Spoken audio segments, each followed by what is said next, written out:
Libre office Calc में advanced formatting और सुरक्षा पर स्पोकन ट्यूटोरियल में आपका स्वागत है। इस ट्यूटोरियल में हम सीखेंगे कि कैसे पासवर्ड एक स्प्रेडशीट की सुरक्षा करता है, पासवर्ड एक स्प्रेडशीट में एक अकेली शीट या एक टैब की सुरक्षा करता है, डेटाबेस के लिए रेंज निर्धारित करें, सब टोटल ऑप्शन का इस्तेमाल करें, सेल्स को वैलिडेट करें। यहाँ हम उबंटू लिनक्स वर्जन 10.04 और लिबर ऑफिस सूट वर्जन 334 का इस्तेमाल कर रहे हैं। पर्सनल फाइनेंस ट्रैकर.ods खोलें। सबसे पहले इस फाइल को पासवर्ड से सुरक्षित करना सीखते हैं। यह ऑप्शन सुनिश्चित करता है कि केवल वह लोग जो पासवर्ड जानते हैं इस फाइल को खोल सकते हैं। मुख्य मेन्यू से फाइल और सेव एज पर क्लिक करें। सेव डायलॉग बॉक्स प्रदर्शित होता है। अगला सेव विद पासवर्ड बॉक्स को चेक करें। फिर सेव पर क्लिक करें। जैसा कि हम सेव एज ऑप्शन इस्तेमाल कर रहे हैं, हम इसे अन्य फाइल के रूप में या उसी फाइल के बदले सेव कर सकते हैं। यहाँ इस फाइल को बदलें। यस पर क्लिक करें। फिर पासवर्ड प्रविष्ट करें और कंफर्म बॉक्स में भी फिर से पासवर्ड प्रविष्ट करें और ओके पर क्लिक करें। फिर पर्सनल फाइनेंस ट्रैकर.ods फाइल को बंद करें। अब इस फाइल को फिर खोलें और देखें क्या होता है। एंटर पासवर्ड डायलॉग बॉक्स प्रदर्शित होता है। यहाँ गलत पासवर्ड प्रविष्ट करें। ओके पर क्लिक करें। हमें एक एरर सूचना मिली जो कहती है कि पासवर्ड इज इनकरेक्ट। अब सही पासवर्ड टाइप करें। फाइल खुलती है। हम पासवर्ड ऑप्शन कैसे हटाएंगे? यह भी सरल है। हम सेव विद पासवर्ड ऑप्शन को अनचेक करते हैं। फिर से जैसा कि हम सेव ऑप्शन इस्तेमाल कर रहे हैं, हम इसे अन्य फाइल के रूप में या उसी फाइल के बदले सेव कर सकते हैं। यहाँ फाइल बदलें। यस पर क्लिक करें।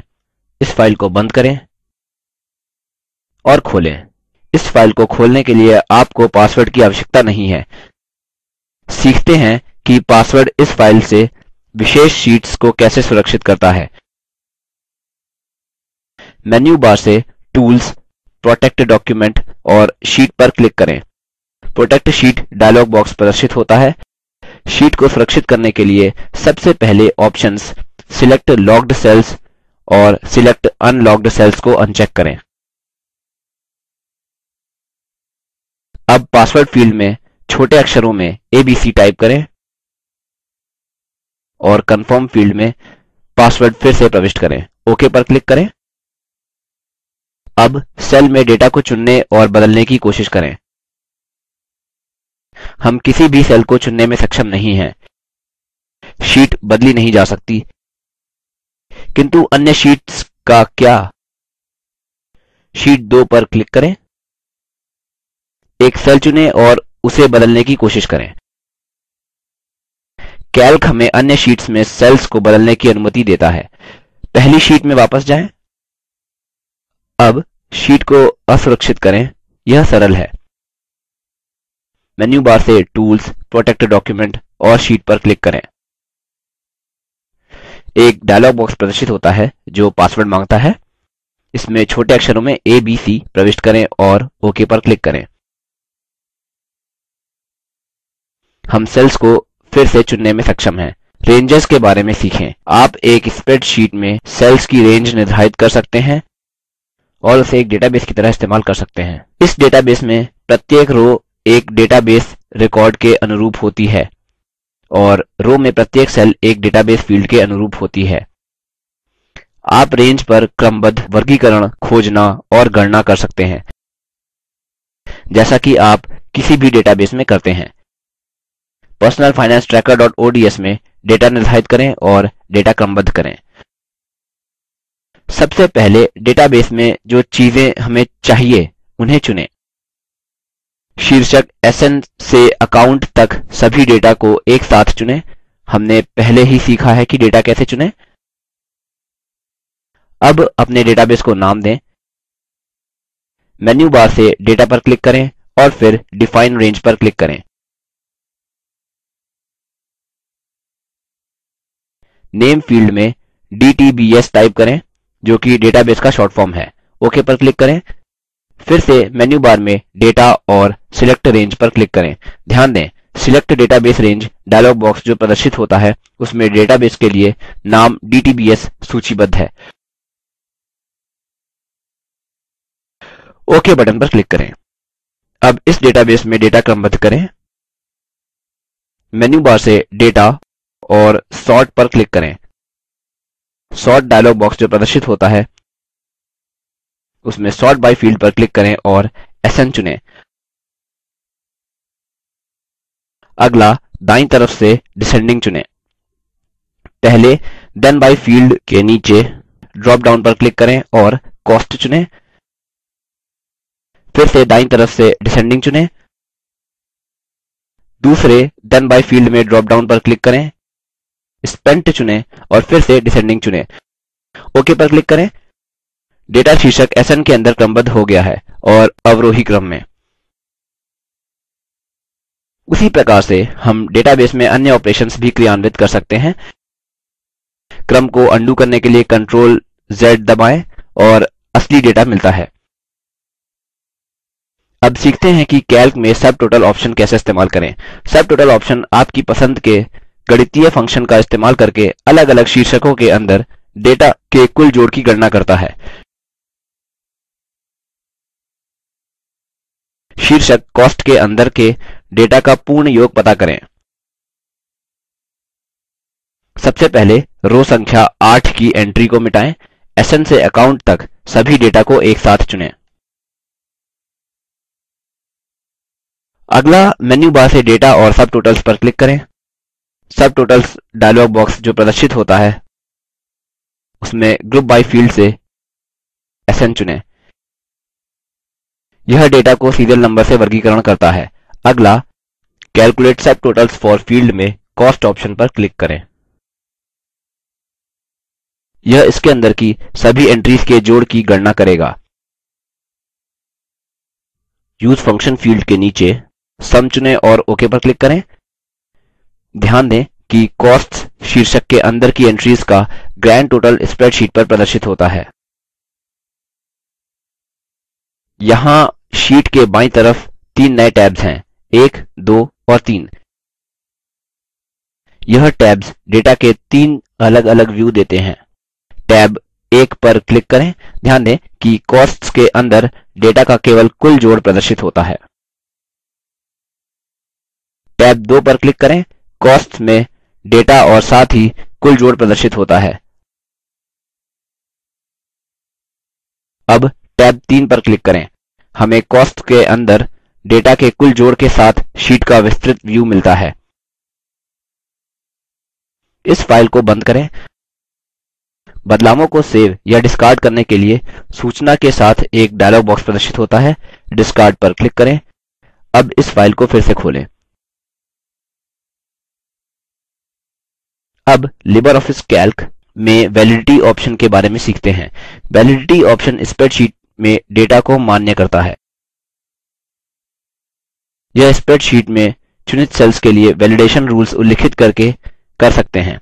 उदाहरणस्वरूप पर्सनल फाइनेंस ट्रैकर.ods फाइल में हम वैलिडेशन का इस्तेमाल करके चीज़ों के भुगतान के तरीके को उल्लेख कर सकते हैं।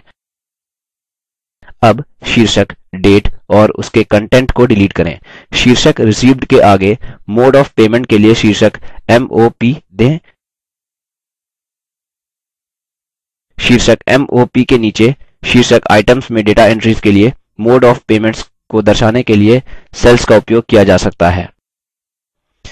वे हैं सैलरी, इलेक्ट्रिसिटी बिल्स और अन्य घटक। अब शीर्षक MOP के ठीक नीचे खाली सेल पर क्लिक करें। इसमें घटक सैलरी के लिए मोड ऑफ पेमेंट होगा। अब मेन्यू बार से डेटा और वैलिडिटी पर क्लिक करें। वैलिडिटी डायलॉग बॉक्स प्रदर्शित होता है। क्राइटेरिया टैब पर क्लिक करें। अलाउ फील्ड ड्रॉप डाउन से लिस्ट पर क्लिक करें। एंट्रीज बॉक्स पॉपअप होता है। चुनित सेल को वैलिडेट करने पर जो ऑप्शंस प्रदर्शित होते हैं उन्हें प्रविष्ट करें।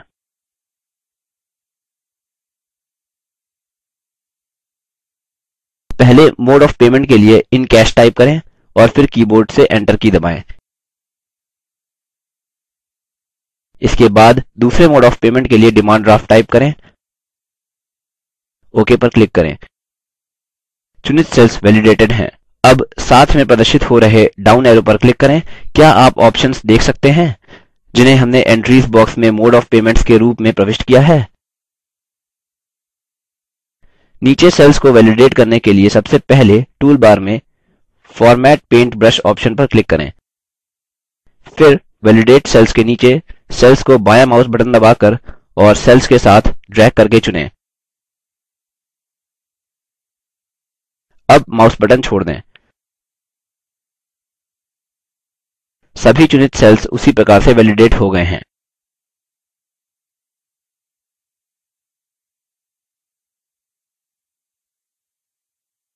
अब शीर्षक MOP के ठीक नीचे सेल पर क्लिक करें और फिर डाउन एरो पर क्लिक करें। मोड ऑफ पेमेंट के दोनों ऑप्शन्स प्रदर्शित होते हैं।